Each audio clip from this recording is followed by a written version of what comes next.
the front. And I don't know much about this one preacher, Sunday.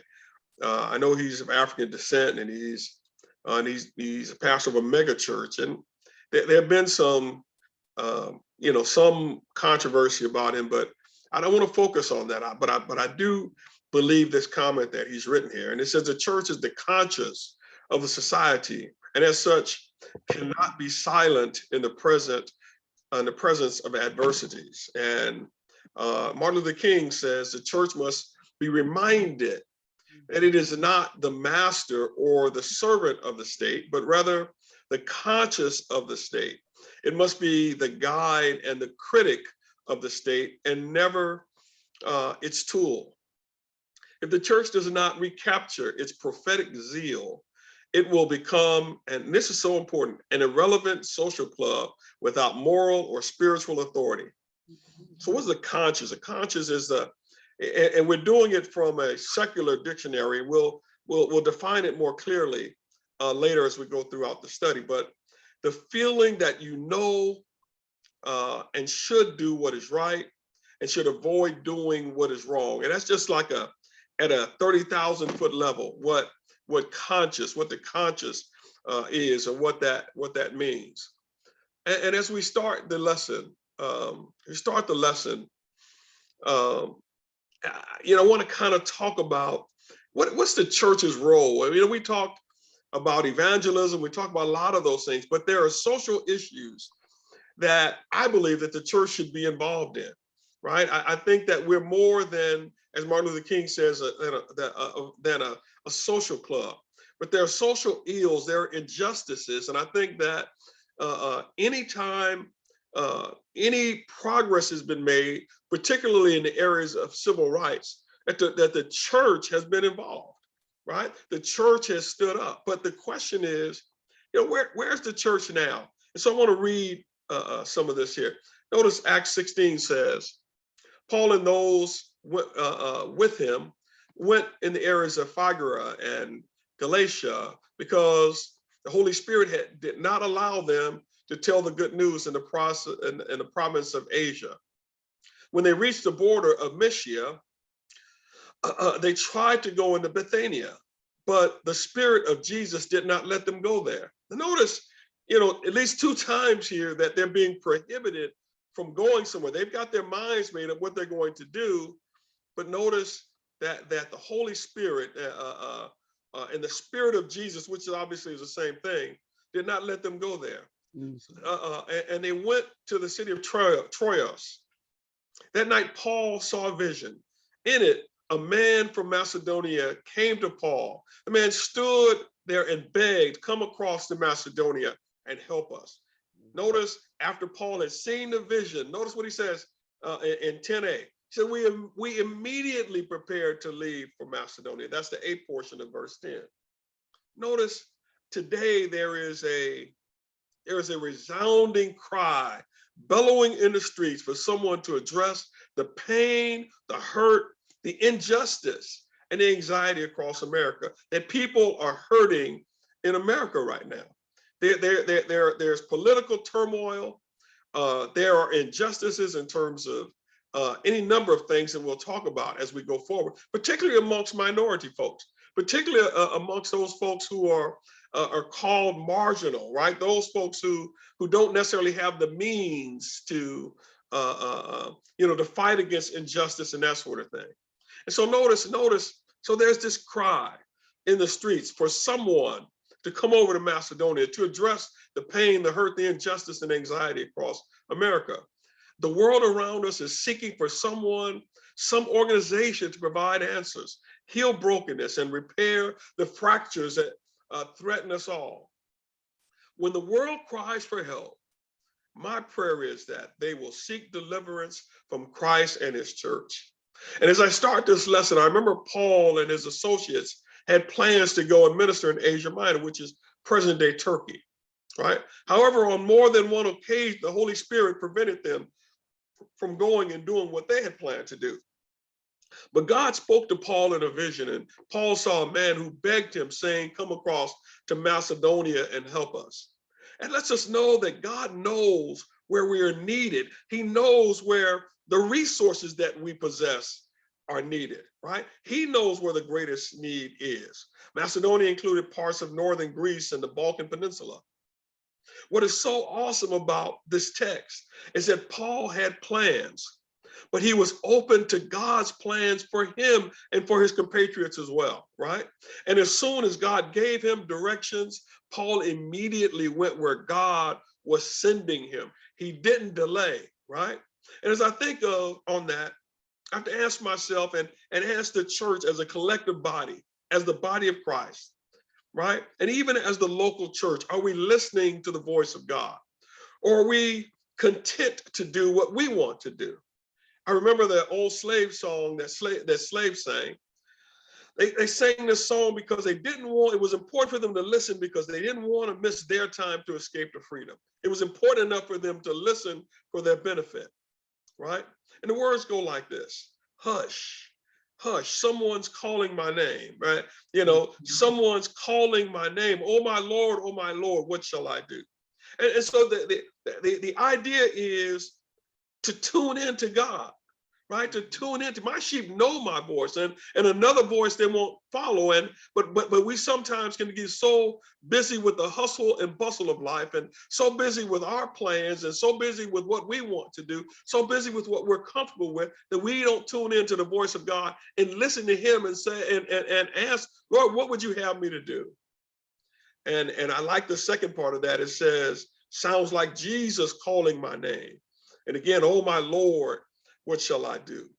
And notice I have this picture here, and it says, should the church be involved in social issues and causes? It's a great question.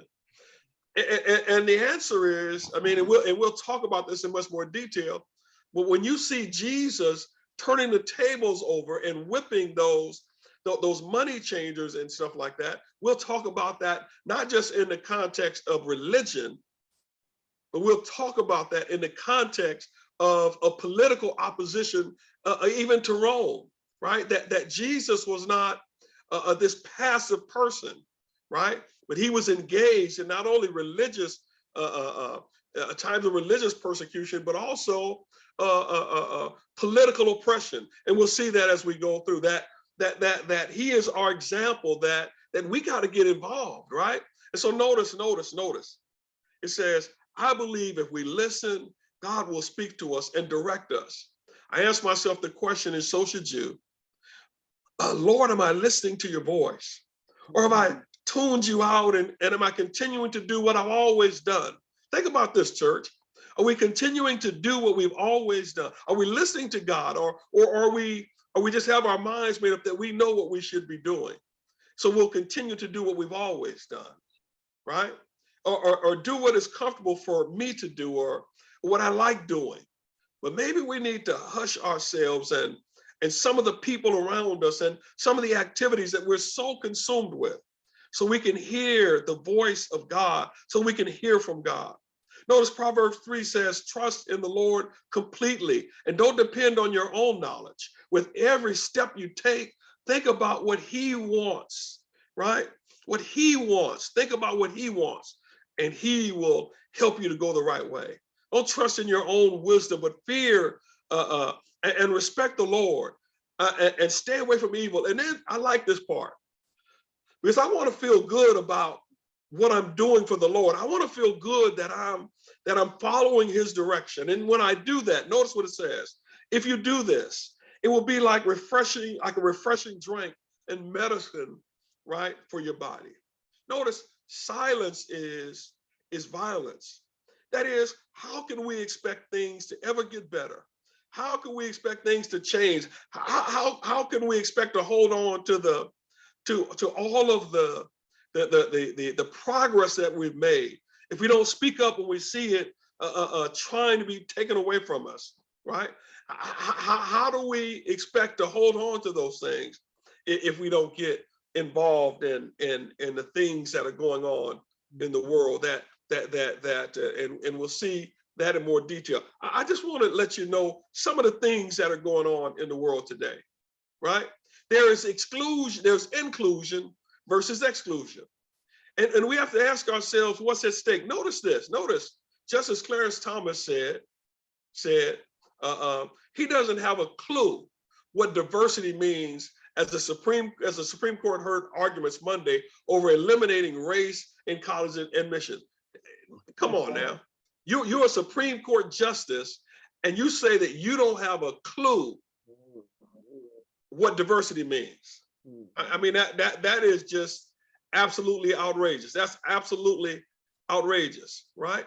Notice, I've heard the word diversity quite a few times. This is what Justice Thomas says. I don't have a clue what that means. He told an attorney representing the University of North Carolina who tried to explain the educational benefits of diversity in defending the school's admissions program, talking about affirmative action, and we'll talk about that in a little more detail. That if we're quiet is what I'm saying. You know, that we're seeing these things, and the question is, are we engaged, and should we be engaged, and what role does a church play in that engagement, right? We're light and we're salt, and we'll kind of combine those things as we go forward. And notice, I've heard the word diversity says quite a few times, and I don't have a clue what that means. That's not true. Thomas told an attorney representing the University of North Carolina, right, who tried to explain the educational benefits of diversity in defending the school's admissions program. To me, much of today's conservatism, and this is me, is about going backwards and exclusion. They want to take us back. They want to take back the voting rights people fought and died for, and disenfranchise us. That is make us not able to vote, right? Minority people. They want us not to count, right? They're gerrymandering the polls and that sort of, so our votes don't count. They're saying that we can't pass out water even though we got to stand in line for hours at a time. They're saying these things, and the question is, where is the church on these issues? Is the church speaking up, or is the church being silent? Is it the church business? I realize that there's a separation between church and state. I understand that.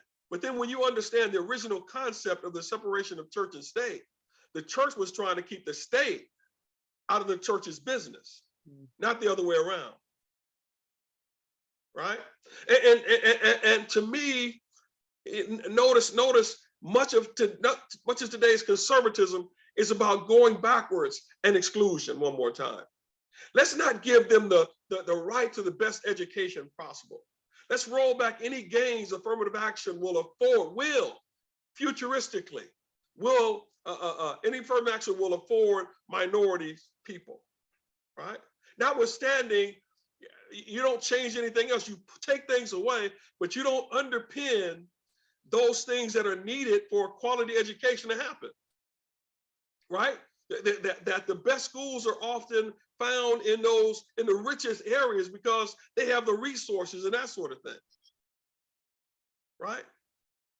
And Plessy Ferguson said there is no separate but equal, right? Brown versus the Board of Education, no separate but equal, right? And notice. I like this song because it says, "Wake up, everybody. No more sleeping in bed, no more backward thinking, time for thinking ahead, that it's time for even the church to wake up and understand that their obligation is to do what we do on Sunday mornings, but to be a community member, to be active in the things that are going on in the world, to make a difference, but not to sit back idly, right? And not engage in the process of maintaining the progress that we've made. Right? Notice, wake up. No more backward thinking, time for thinking ahead. We're talking about the silent church tonight, right? The world has changed so very much from what it used to be. There's so much hatred. You see it, war and poverty. You know, wake up all the teachers, time to teach a new way. Maybe then they'll listen to what you have to say, because they're the ones who are coming up and the world is in their hands. And we're talking about the future, right? Right? When you teach the children, teach them the very best you can.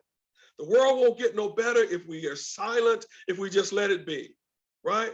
Right? It won't get no better. We got to change it, you and me, right? Proverbs says this, at 31, it says, speak up for those who cannot speak for themselves, ensure justice for those being crushed. You know what it means to be crushed? It means to be burdened. It means to be smashed. It means to be treated maliciously, treated bad, right? It says, ensure justice for them, right? Right? And this is a biblical verse, right? It says, yes, speak up for the poor and the helpless and see that they get justice. Powerful. Notice the Supreme Court Justice, supposed to be one of the smartest people in long time Supreme Court Justice, Clarence Thomas. He said he doesn't know what diversity is, but here's a definition of diversity. I just found it in a dictionary. Diversity is the practice, right? It's the action of.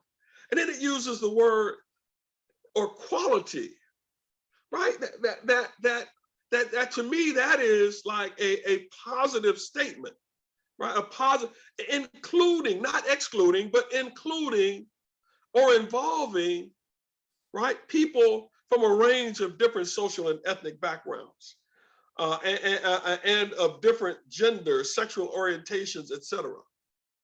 And so the question we have to ask ourselves is that if we're not engaged in this process, as conservatism plays this game of takeaway, we have to ask ourselves, what's at stake?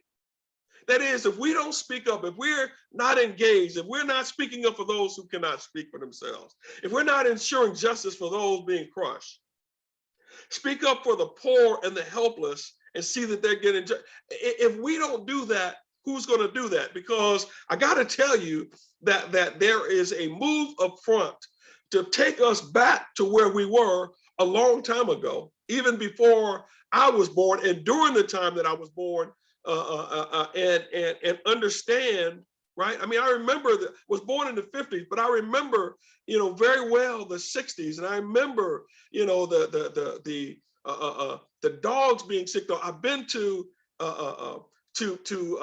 Birmingham, Alabama, and if you go there, I've seen the 16th Street Baptist Church. I've seen the museum right across the street that is dedicated. I can't think of his name right now, but dedicated to him. I've been to Kelly Ingram Park, and if you go to Kelly Ingram Park, you see all of these iron statues of children being hosed down. You see dogs, you walk through this tunnel-like things and you see these dogs, you see all of these things. And yet, there is a move afoot to take us back to this place. And the question that the church has to ask itself is that, are we listening to the call? Is God calling us? Is God saying to us that, you know what, that I need you to engage in this? Right? I need you to be involved. It's not time for the church to be silent. It's time for the church to be speaking up and to be active in the ways that they can, both individually and collectively. Right? Notice the silent church. The church is silent. And notice we are to be light and salt. I know salt came first, but light and salt. This is what we're supposed to be. And notice Jesus says in Matthew 4:19, and he said to them, follow me. In other words, do what I do. Follow my example, and I will make you fishers of men.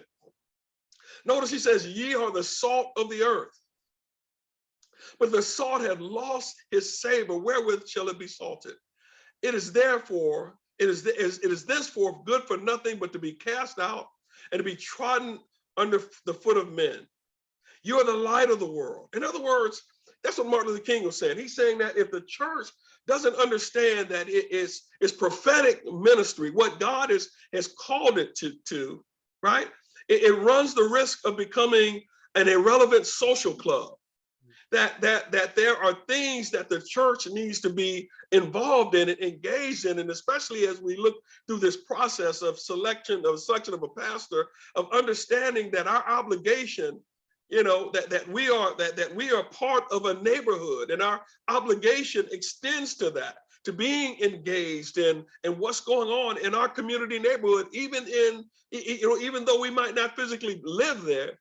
but we're still a part of that community and still a part of that neighborhood. And indeed, we're a part of the world, because it says you are the salt of the earth, that you are the light of the world. You are the light of the world, a city that cannot, that is set on a hill, cannot be hid. Neither do men light a candle. That God has given us. Let me read this because I'm getting excited. Notice, you're the light of the world, a city that is set on a hill cannot be hid. Neither do men light a candle, right, and put it under a bushel, but on a candlestick, and it giveth light unto all those that are in the house. Let your light so shine before men that they may see your good works and give glory to the Father which is in heaven. Notice, every Christian is called by God to be an influence on the world around them, right? And notice I got my little intersection there. That's my intersection, almost right in front of my house, right? Kramer and Hilford. But I'm called to not just be have impact and have influence there. I'm called, and you're called to not just have influence inside of Friendly Temple Missionary Baptist Church, but every Christian is called by God to be an influence on the world around them. Jesus began teaching this concept early in his ministry when he told the disciples that he would make them fishers of men. Then in his Sermon on the Mount, he used the illustration of salt and light.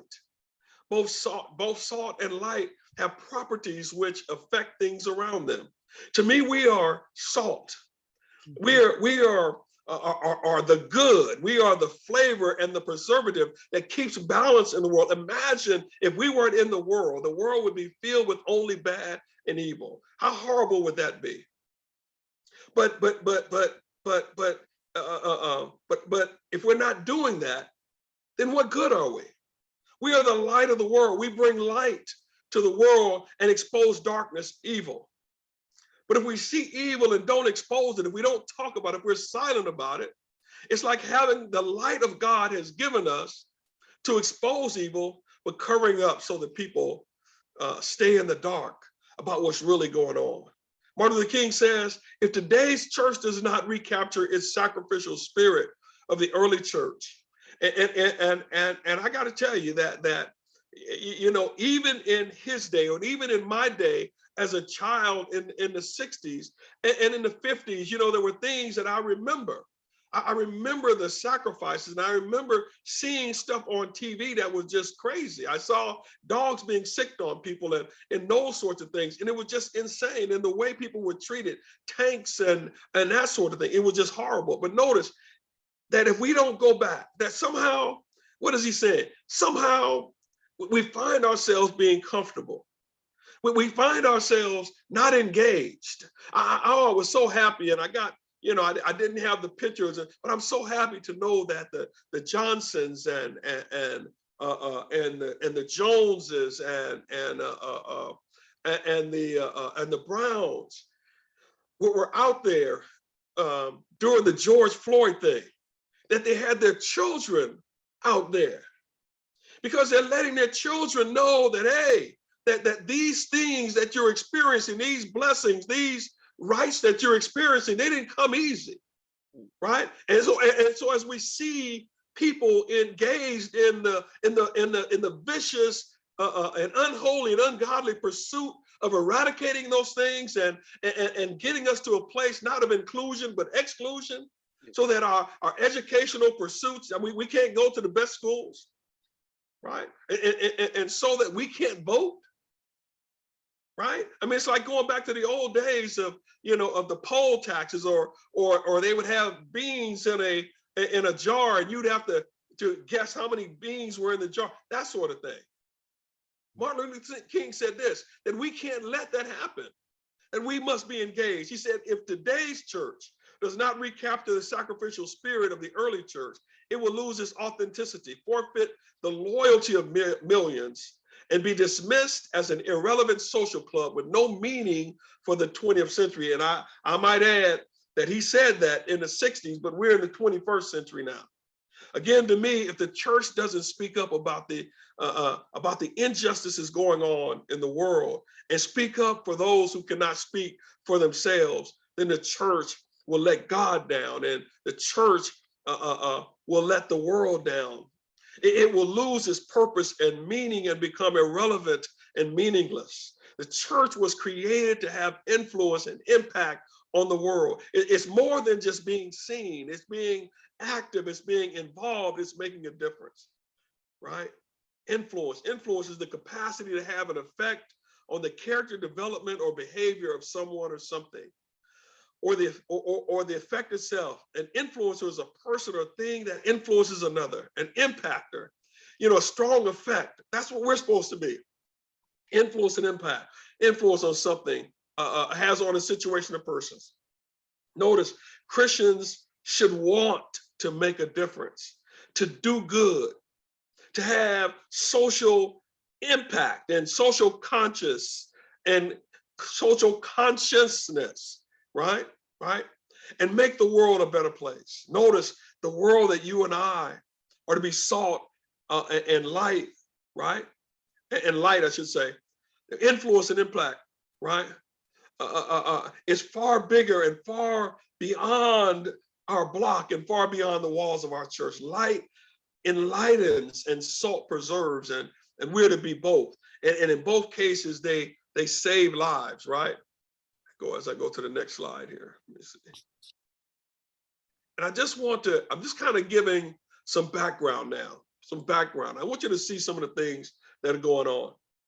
Notice Bernice Johnson. Bernice Johnson is the oldest living congressional person, and she's going to be retiring in January, and she's in Texas. Notice what she says. She's retiring in January. She said, "It is really a puzzle why a nation of a democracy does not want to see African Americans vote. It's probably one of the most stressful subjects and one of the ones that has our complete attention. You begin to wonder, what is the mentality of those people that have continued to try to take us back, I guess all the way back to slavery?" And notice some of the things that she says. She says some of the sweeping protections born out of the civil rights era that she was a part of, right, have been slowly peeled away. Their opponents arguing that the time is finished. Those things, we don't need those voting protections, and we don't need those things anymore, right? It's totally untrue. And the reason is that and you saw it. You saw the effect that minority folks, that Black folks and brown folks are having at the polls. So they need to be disenfranchised, right? We need to go backwards instead of going forward. We need to find ways to eliminate them, to nullify them like they don't count. And the reality of the situation is that we are to be light and we are to be salt, that we are to be engaged. We're to fight for those who don't have a voice. We're to speak for them. Speaking is speaking up. It's being involved. Notice this. One lady, right? Bernice Johnson. But notice this. This is, Ketanji Brown, right? Notice this, the lawyers committee for the civil rights under the law represents a diverse group of University of North Carolina at Chapel Hill and Harvard students and the alumni in the fight to defend universities' right. Watch this now, don't miss this. This is so important. To defend, and the alumni, to defend the university's right to consider as one of many factors, race. Don't miss that. Because Sister Gail, what that means is that race is not the overarching and the only thing that they consider for qualified candidates who happen to be members of a minority race.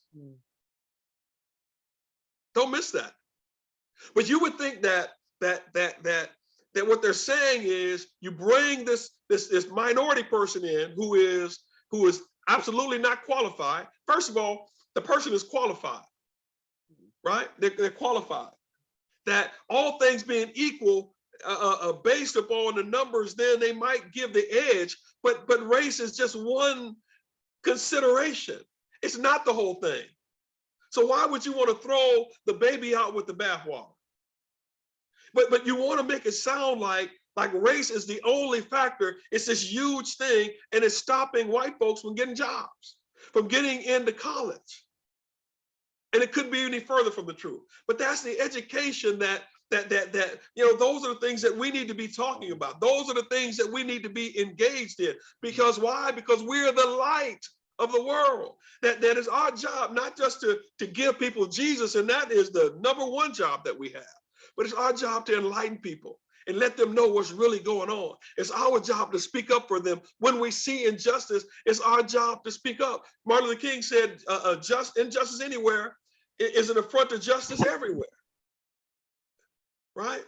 And so notice. Two lawsuits filed by a group misleading. Look at the name of this group, right? Students for Fair Admissions. They're anything but that.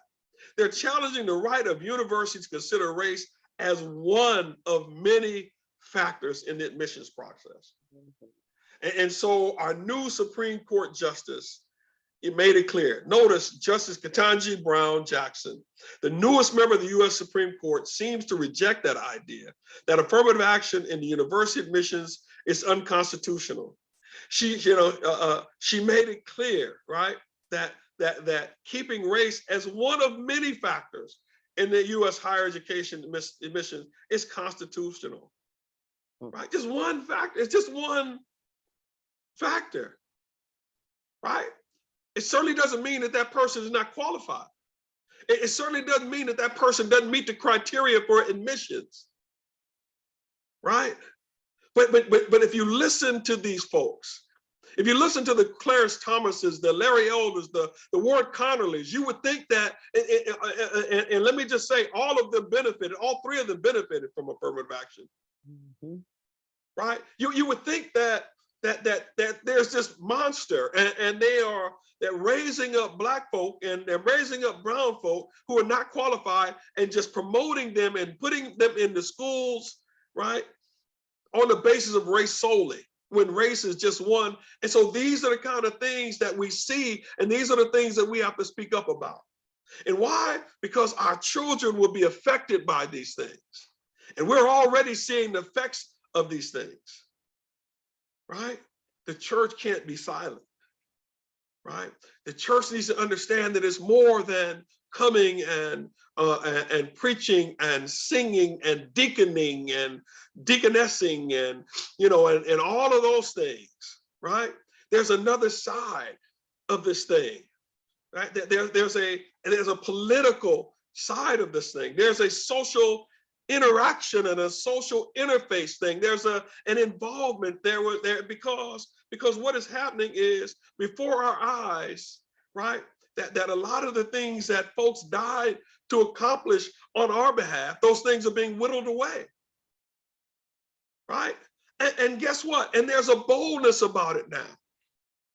Because you got people like Clarence Thomas who say, I don't even know what diversity means. You gotta be kidding me. You gotta be kidding me. But yet you benefited from affirmative action. Larry Elder, you benefited from affirmative action when you went to college. Ward Connerly, you benefited from affirmative action when you were a contractor out there building buildings. They gave you projects to work on so that you could build your business. And now all of a sudden you're saying, oh no, we don't need this anymore. And so they pick out minority people, right, and put their faces up there, right, and make it seem like somehow we made it, you guys can make it. But no, you didn't make it like that. You had help. And so if you erase a lot of those things that have been put in place to benefit minority people, right, without underpinning those things and with tutoring and with putting money in and doing the things so that you have at least some of the same sorts of things. Remember a while back at Crenshaw High School that they eliminated many of the AP classes. Right? And the students objected to it. See, what I'm trying to tell you is that we're the light of the world, that we have to be engaged. We have to speak for those who can't speak for themselves. We have to be engaged. We have to be involved. The church has to be. The church has to be a member of the community. The church can't keep silent. My point is that the church has historically been at the front line of many issues affecting Blacks and minorities. How can we be silent when our fundamental right to vote and equal opportunity for this and the next generation to have equal opportunities for educational pursuits are being taken away with avarice, that is greed and importunity, that is just with disdain? They feel like they can say anything and not be hurt and not have any effect on them. So they'll stand up and they'll talk about, taking away affirmative action and stuff with impunity and avarice, in the sense that they're greedy in the sense that, like we want it all. And even that 1 or 2% that we even want that. They blow this thing up like you got all of these minority folks who are unqualified, and it couldn't be any further from the truth. And we have to speak up about it, because if we don't speak up about it, then our children are going to be impacted. If we don't speak up about it, like Martin Luther King said, that we become irrelevant. We become a social club. We lock ourselves in a building and we do what we do on Sunday mornings, right? When the world is being adversely impacted, right? It's like we're shutting ourselves up in a room, right? And we don't see or we don't care what's going on, but we gotta see and we gotta care, and we can't keep silent because it affects us and it affects our children. That conservatism today is about exclusion rather than including. How can we eliminate them? How can we exclude them? And we can't let it happen. Because in my lifetime, being born in the 50s, in my lifetime, I've seen so many things, and I have been impacted by affirmative action. I know I have. I've been positively impacted by it. The job that I had at the gas company, the job I had at Sears before the gas company, and the job I had at the gas company, yeah, I worked hard and I went back and got, master's degrees and all of those kind of things. Yeah, I did those things, right? But it made a difference. It made a difference that I was that guy who was, I worked hard and that sort of thing. But folks recognize the fact that, we got to try to make this fairer. We got to make this better. But that kind of mindset, it don't exist anymore. And so we as a church have to get in people's ear, and we've got to stand up, and we can't tolerate this. We cannot tolerate them taking away our voting rights. We cannot tolerate them messing with our children and not allowing them to have a right to the best education possible when we pay taxes. And taxation without representation, right, is not fair. That we can't vote, right? Taking away our right to vote, that's exactly what's happening. That's what's on the ballot now. It's taking away our right to vote, right? And I'm not going to try to even get into this. I'm going to end now for tonight. But I'm going to tell you about the choice, Queen Esther's choice. And I don't have time to go into it in the detail that I want to go into it in that. But just remember, we're going to talk about her next time. And she was in a quandary, right? That she had access to King Xerxes, who was the king of Persia. And her cousin, her uncle Mordecai said, go in there and talk to the king, because they're trying to wipe us out, right? And she said, well, no, at first. And he says to her, if you keep silent, and this is what we need to tell to the church, if you keep silent this time, God is going to deliver from another way, but I don't know what's going to happen to you. That it is in our best interest to speak up and not keep silent as we see the things around us and we see the takeaways happening among us today. So I'm going to end here. I know it's a little early and that sort of thing, but we'll continue this, not next week, but Deacon Anthony will be holding forth next week. But I hope that you got a little bit something. I'm just trying to paint this picture before we get into it and really get deep into it. So God bless you tonight.